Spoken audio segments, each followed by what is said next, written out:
"Nice smile," the customer said, leaning across the coffee counter toward Maya. "Maybe we could go out sometime." His sentence died mid-word. He'd spotted the faded tattoo on Maya's wrist, a trident, a dagger, and a code only a few people would recognize. 226 days.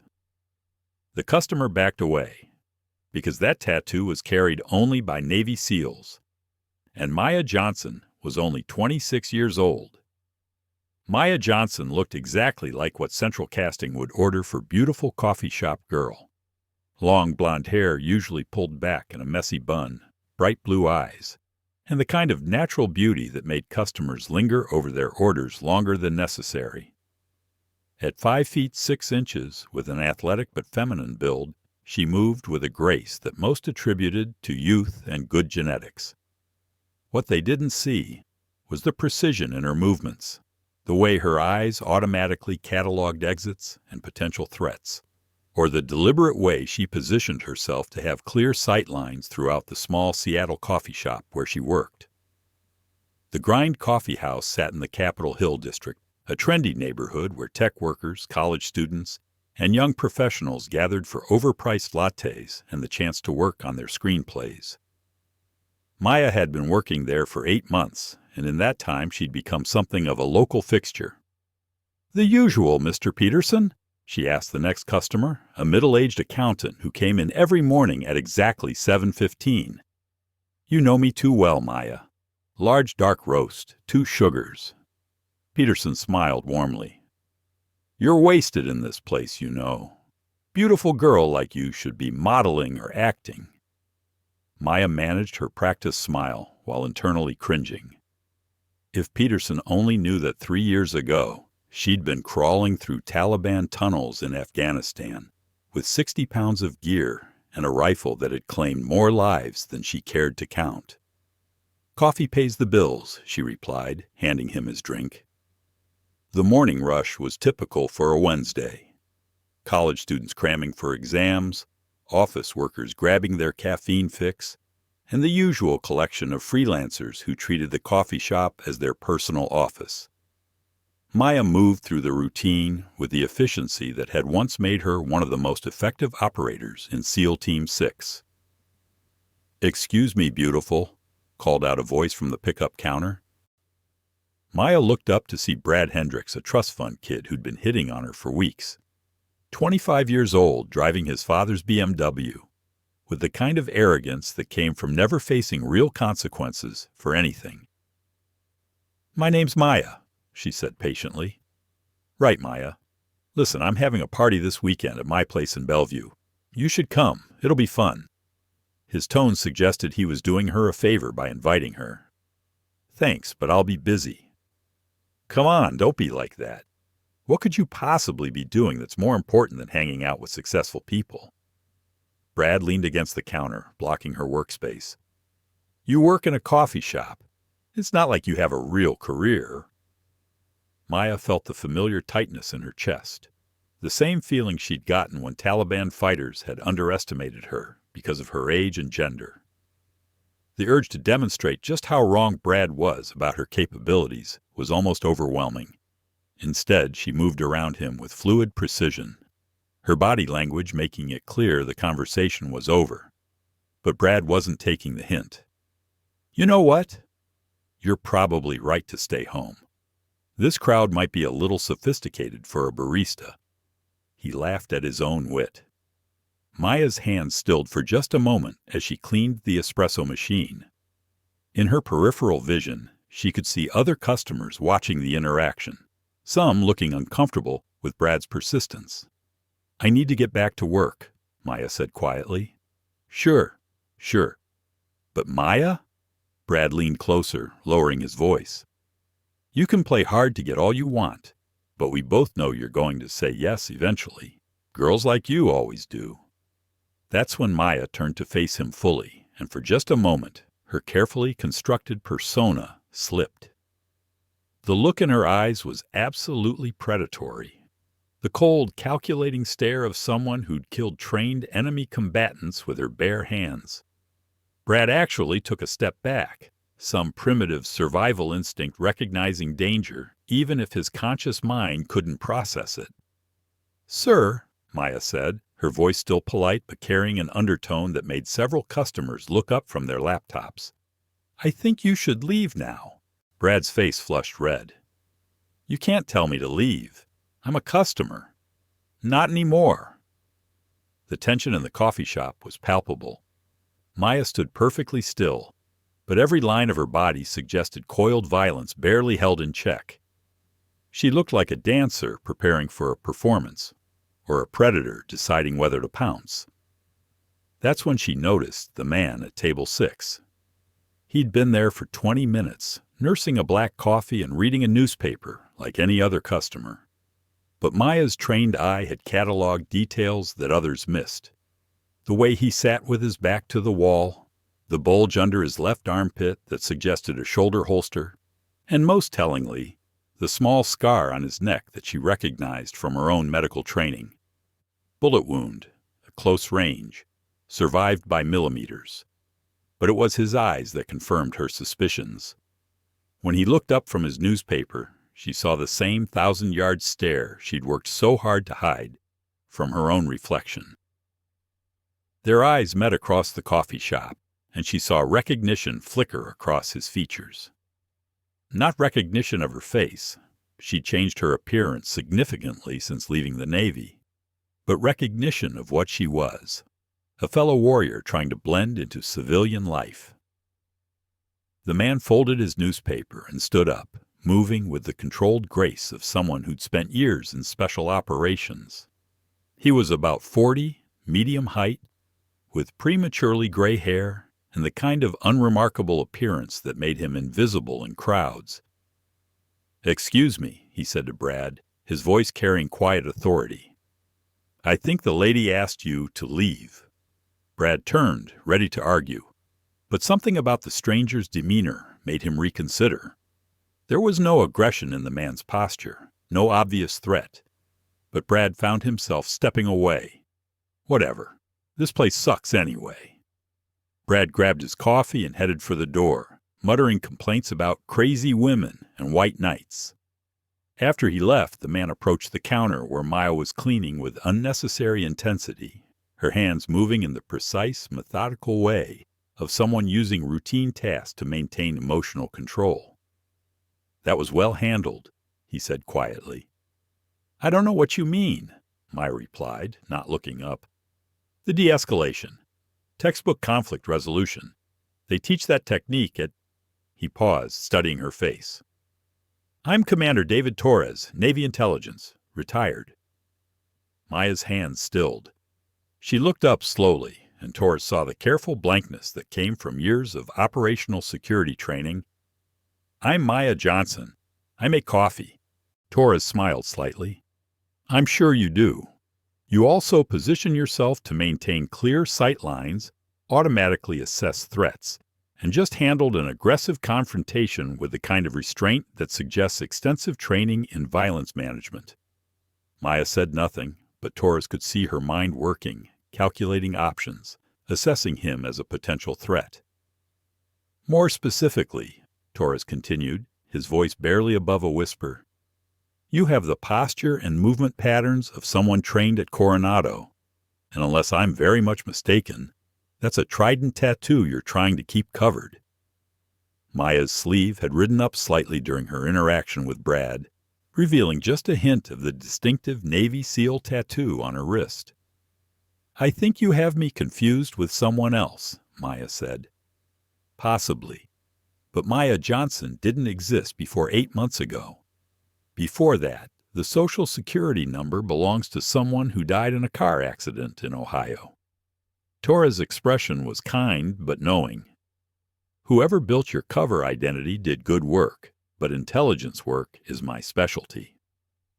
Maya finished cleaning the espresso machine and moved to restock cups, maintaining her routine while her mind raced. How much did he know? Was he alone? What did he want? "Hypothetically," she said finally, "if you were right about any of this, what would you want?" "To buy you a drink after work and hear your story. Nothing more." "Why?" Torres was quiet for a moment, considering his words. Because I've been where you are, trying to disappear, trying to be someone else, trying to pretend that the person you used to be was just a bad dream.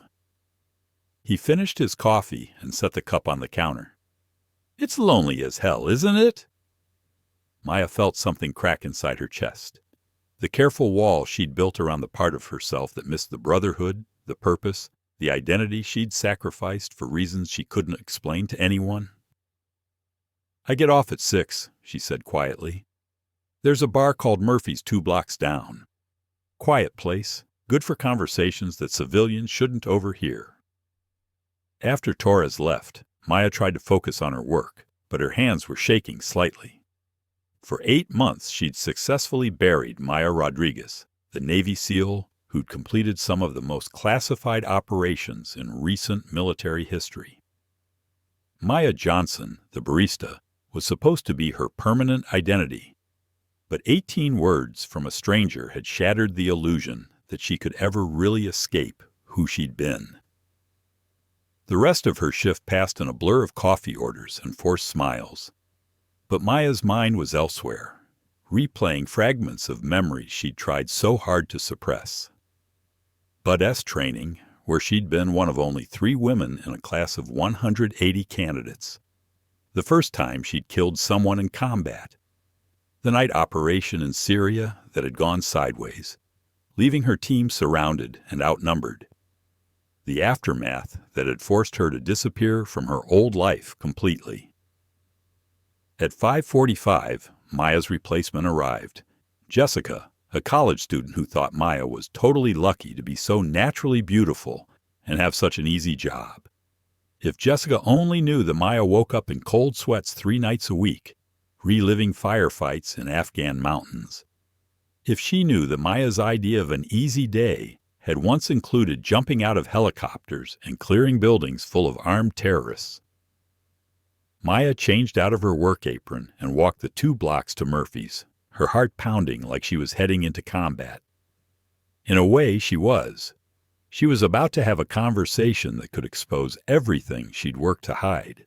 Torres was waiting in a corner booth, positioned so he could watch the door. Old habits. Thanks for coming, he said as she sat down. I almost didn't. But you did, which tells me you're tired of being alone with this. Maya ordered a beer, something she rarely did, but tonight felt like an exception to many of her rules. How did you know? She asked. The way you move, the way you watch people, the way you handle that situation with the aggressive customer. Torres smiled. Plus, I ran your cover identity through some databases that civilians don't have access to. That's illegal. So is creating false identities and disappearing from military service without proper discharge procedures. Maya felt a chill. Are you here to arrest me? I'm here because 3 months ago I got a call from an old friend at SOCOM. Someone's been asking questions about missing personnel from classified operations, specifically female operators who might have gone off-grid. Maya's beer suddenly tasted like metal. What kind of questions? The kind that suggests someone's looking for you, and they have resources. The careful life Maya had built, the coffee shop, the tiny apartment, the boring routine that kept her invisible, suddenly felt as fragile as tissue paper. Why are you telling me this? Torres leaned forward. Because whatever reason you had for disappearing, it was probably a good one. And because I think you deserve a heads up that your hiding place might not be as secure as you thought. Maya stared at her beer, seeing not the amber liquid, but the faces of her former teammates, the classified missions that had shaped her, the reasons she'd chosen exile over explanation. Commander Torres, she said finally, I think we need to have a much longer conversation. Outside Murphy's bar, Seattle's evening traffic hummed with the white noise of normal life. But inside the corner booth, 2 former warriors began sharing secrets that could get them both killed. And in a nondescript office building 3 time zones away, someone was updating a file labeled Maya Rodriguez, priority target. with a new piece of information: a coffee shop in Capitol Hill, Seattle. The hunt was about to begin in earnest. Torres listened without interruption as Maya told him about the 226 days that had changed everything. Her voice was steady, clinical, like she was briefing a mission rather than recounting the destruction of her life. "But S was just the beginning," she said, staring at her untouched beer. "They told us 3 women that we had to be twice as good to get half the respect. Turned out that wasn't enough either." Maya had been 23 when she graduated from basic underwater demolition SEAL training, one of only 3 women to complete the program that year. The media attention had been intense. The first female Navy SEALs were a major story. But the attention had also painted targets on their backs. "Team assignment was complicated," Maya continued. "Most of the teams didn't want us. Said we'd be distractions, liabilities. Finally got assigned to Team 6, but not because they wanted us. Because they had a mission that required female operators. Operation Blackwater had been born from a simple tactical reality. In many parts of the Middle East, cultural restrictions meant that male soldiers couldn't search or question women. Female operators were essential for missions involving families, schools, or any situation where local customs prohibited men from interacting with women. What was supposed to be a 6-month deployment turned into 226 days of back-to-back operations, Maya said. Syria, Afghanistan, Iraq, and places that don't exist on official maps. We were doing things that female operators had never been asked to do before. Torres ordered another round, recognizing the 1,000-yard stare that meant Maya was reliving events that had never made it into any official reports.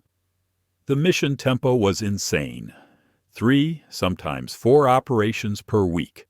Direct action raids, hostage rescue, high-value target elimination, and because we were proof of concept for female SEALs, every mission was being scrutinized by people who wanted us to fail. Maya's first kill had come during a raid on a Taliban compound in Helmand Province.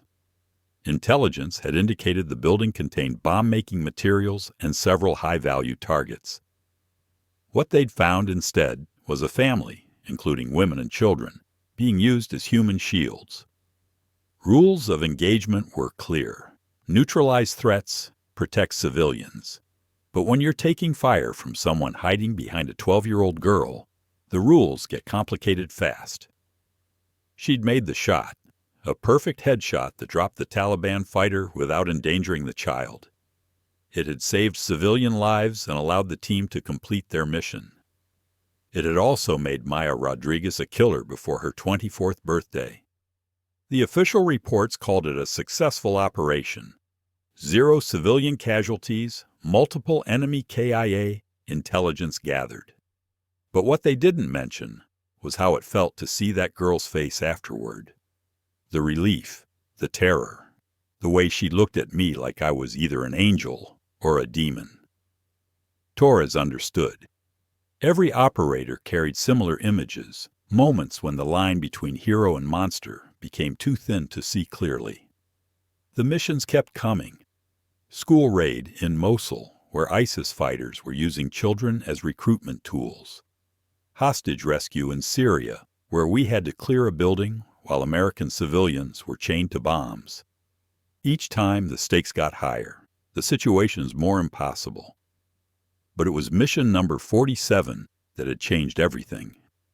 February 15th, 2023, Kandahar Province. Intelligence said we were hitting a Taliban weapons cache.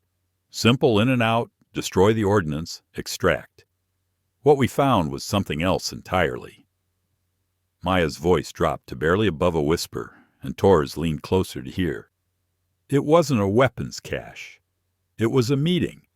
High-level Taliban commanders. But they weren't alone. There were Americans there. Military contractors, CIA. People who weren't supposed to exist according to any official chain of command. What Maya and her team had stumbled into was an arms-dealing operation that reached the highest levels of military and civilian leadership. American weapons being sold to Taliban forces, intelligence being traded, American soldiers being betrayed for profit. We were supposed to eliminate everyone in that compound. Orders from so high up the chain that they came without any identifying signatures. But when we realized what we'd found, Maya had made a decision that would haunt her for the rest of her life. Instead of following orders, she documented everything. Photos, recordings, evidence of treason that reached from Afghan villages to Washington boardrooms. Team leader gave us a choice: follow orders and kill everyone, including the Americans, or abort the mission and face court-martial. We chose a third option. They'd taken the evidence, eliminated the Taliban commanders, and let the American conspirators escape. But not before Maya had copied every file, photograph, and communication device in the compound. 3 days later, our team was scattered to different assignments. A week after that, 2 of my teammates died in what were officially classified as training accidents. Another disappeared during a routine operation. Torres felt cold despite the bar's warmth. They were cleaning house. Systematically, anyone who'd been in that compound, anyone who might have seen the evidence, anyone who could testify about what they'd found. Maya finally took a sip of her beer. I was scheduled for a solo training exercise in California. Remote location, minimal oversight. Perfect place for an accident. Instead, Maya had done something that went against every principle of military service. She'd run. Faked my death in a training accident, used contacts I'd made during covert operations to create a new identity, and disappeared. Maya Rodriguez, Navy SEAL, died in a helicopter crash. Maya Johnson, Barista, was born the same day. Torres was quiet for a long moment, processing the implications. The evidence you gathered, safe, hidden where no one will find it unless something happens to me. Maya's smile was cold. Insurance policy. And you've been hiding here for 8 months, making coffee and pretending to be a civilian. It was working until you showed up. Torres pulled out his phone, scrolled through encrypted messages. Maya, the people asking questions about you aren't doing it for closure. 3 more female operators from various special operations units have died in the last month. All accidents, all suspicious. Maya felt the familiar chill of operational awareness, the sense that enemies were moving in the shadows. They're still cleaning house, and you're next on the list. Before Maya could respond, her phone buzzed with a text from an unknown number. Beautiful smile at the coffee shop today. See you soon. A friend. No one had her number except work contacts and her landlord. And the reference to her smile echoed what Brad had said that morning. But this wasn't Brad's writing style. Someone had been watching her. Someone who knew about her interactions at work. We need to move, Torres said, recognizing the expression on Maya's face. Now. Maya was already standing, her civilian persona falling away like a discarded costume. She moved with the fluid precision of someone switching from cover identity to operational mode. My apartment? Compromised. We leave through the kitchen, circle back to check for surveillance, then find somewhere secure to figure out our next move. As they made their way toward the bar's rear exit, Maya felt a familiar sensation. The combination of fear and excitement that came with returning to the world she'd tried so hard to leave behind. Maya Johnson, the barista, had been a convenient fiction. But Maya Rodriguez, the Navy SEAL, was about to remind some very dangerous people why you should never corner a trained killer. The hunt was on, but the hunters were about to discover they'd chosen the wrong prey.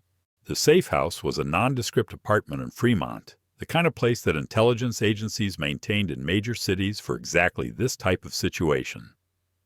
Torres had made 3 phone calls, and within an hour, Maya found herself in a furnished 1-bedroom with reinforced doors, bulletproof windows, and enough surveillance equipment to monitor half of Seattle. How many people know about this place? Maya asked, checking sight lines and escape routes with the automatic efficiency of someone trained to survive. 4. All of them retired special operations, all of them with security clearances that would make the president nervous. Torres was setting up encrypted communication equipment. We're as safe here as anywhere. Maya wasn't convinced. 8 months of paranoia had taught her that nowhere was truly safe when powerful people wanted you dead. Her phone buzzed again. Another text. Coffee shop closed early today? Hope you're not sick. Rest well, beautiful. Whoever was hunting her had been watching the grind when she'd left early for her meeting with Torres. They knew her routines, her workplace, probably her apartment address. Torres, whoever these people are, they have serious resources. Professional surveillance, communication intercepts, probably government-level intelligence access. I know. That's why I made another call. Torres looked up from the equipment he was assembling. Help is coming. 20 minutes later, the apartment's security system announced visitors. 3 people entered, a woman in her 40s with short gray hair and the bearing of a senior officer, a Hispanic man about Torres's age, with scars that suggested extensive combat experience, and a younger black woman whose casual clothes couldn't hide the shoulder holster she wore. Maya Rodriguez, the older woman said, extending her hand. I'm Admiral Patricia Hayes, Naval Special Warfare Command, retired officially. These are my colleagues, Colonel Marcus Rivera and Agent Sarah Kim. Maya recognized the names from her former life. Hayes had been a legend in special operations, one of the first women to command at the highest levels. Rivera was Special Forces, Delta Force by his bearing. Kim was harder to place, but her eyes suggested intelligence work. Ma'am, Maya responded, snapping to attention despite wearing civilian clothes. At ease, petty officer, though technically you don't exist anymore. Hayes' smile was grim. We need to discuss your situation. Admiral Hayes opened a briefing folder that contained photos Maya recognized. Her former teammates, the compound in Afghanistan, and classified documents that should have been destroyed years ago. Operation Blackwater was officially terminated and all records sealed. Everyone involved was either reassigned, discharged, or... Hayes paused. Declared killed in action. Except me. Except you. Because you were smart enough to realize that discharge papers and sealed records don't stop bullets. Colonel Rivera pulled up surveillance footage on a laptop. These were taken outside your coffee shop this morning, after your interaction with our friend Torres. The video showed 3 vehicles with tinted windows positioned around the grind. Professional surveillance that Maya's trained eye could recognize, even in civilian crowds. License plates traced to a private military contractor called Cerberus Solutions, Agent Kim added. Front company for wet work operations that government agencies prefer to keep at arm's length. Maya studied the faces visible in the footage. She didn't recognize them, but their positioning and equipment suggested serious professional training. How many people are hunting me? Best estimate? A 12-person team. Former special operations, probably from multiple branches. They've been tracking female operators who went off-grid, starting with the ones who had access to the most sensitive information. Admiral Hayes pulled out another photo. Maya's former team leader, Captain Jennifer Walsh. Jenny was killed 3 weeks ago in what appeared to be a home invasion in Virginia Beach, except nothing was stolen and the kill was too clean for random violence. Maya felt the familiar weight of survivor's guilt. Jenny had been a good leader, a better friend, and someone who'd tried to protect her team when the political machinery decided they were liabilities. They're not just cleaning house, Maya realized. They're eliminating anyone who could testify about arms-dealing operations, off-books missions, and money that disappeared into private accounts. Exactly. And you, Petty Officer Rodriguez, have the most dangerous evidence of all. Torres looked confused. I thought she said the evidence was hidden. Maya met Admiral Hayes' eyes and saw understanding there. It's not just hidden, it's automated. Explain, Rivera requested. Dead man's switch. If I don't check in every 72 hours, using specific protocols, copies of everything go to the Washington Post, New York Times, CNN, and the Senate Intelligence Committee simultaneously. Maya's smile was cold. Insurance policy with teeth. Agent Kim whistled softly. How long until your next check-in? Maya checked her watch. 18 hours. The room went quiet as the implications sank in.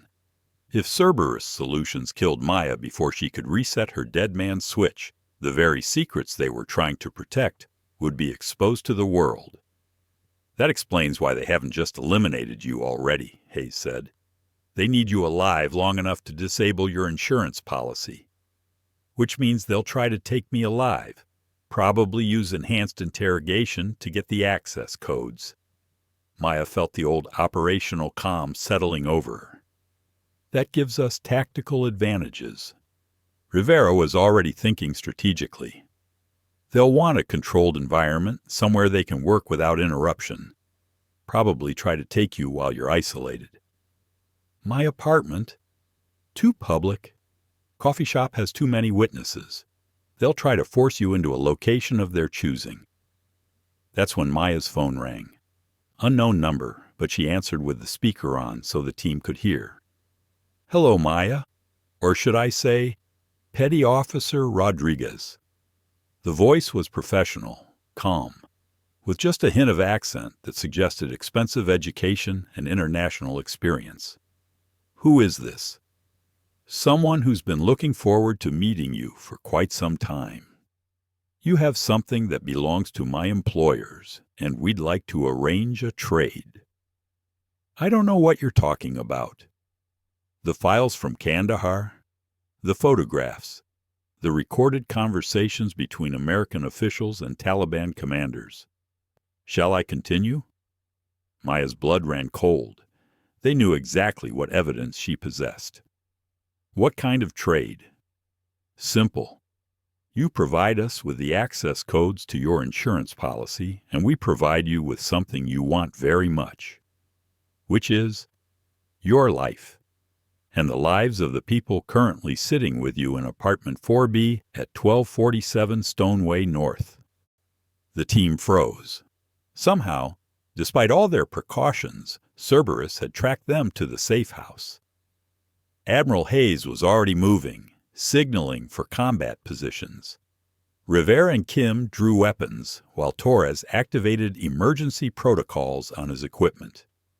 You have 10 minutes to come outside, alone and unarmed, the voice continued. If you don't, we'll come in and collect you. Your friends will be collateral damage. Maya looked around the room, at people who'd risked their careers and lives to help her. 8 months of hiding, of pretending to be someone else, of making coffee and smiling at customers who saw her as nothing more than a pretty face. She was tired of running. Counteroffer, Maya said into the phone, her voice taking on the tone she'd used during the most dangerous operations of her career. You and your team have 60 seconds to leave the area.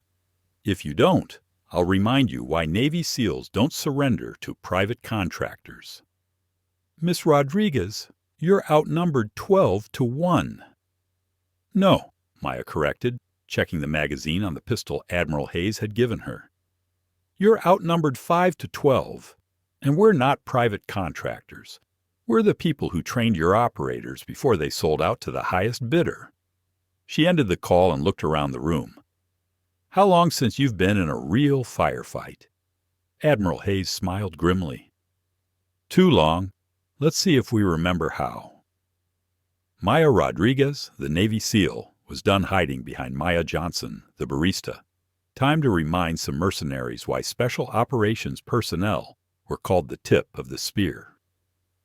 Outside, Cerberus team leader Marcus Webb checked his watch and signaled his teams into position. 12 professional killers against 5 former special operations personnel in a fortified position. He'd faced worse odds. But he'd never faced Maya Rodriguez when she stopped pretending to be someone else. The Battle of Fremont was about to begin. Through the apartment's reinforced windows, Maya could see movement in the shadows. Professional positioning, coordinated advance, standard urban assault tactics. But these weren't Taliban fighters in Afghan mountains or ISIS terrorists in Syrian cities. These were Americans, former military, hunting one of their own for money. That made this personal. Maya checked her weapon one final time and moved to her assigned position.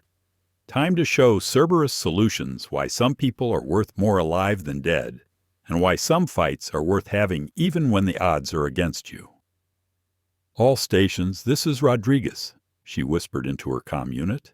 "Let's bring these traitors home." The coffee shop girl was gone. The SEAL was back. And Seattle was about to witness what happened when the hunters became the hunted.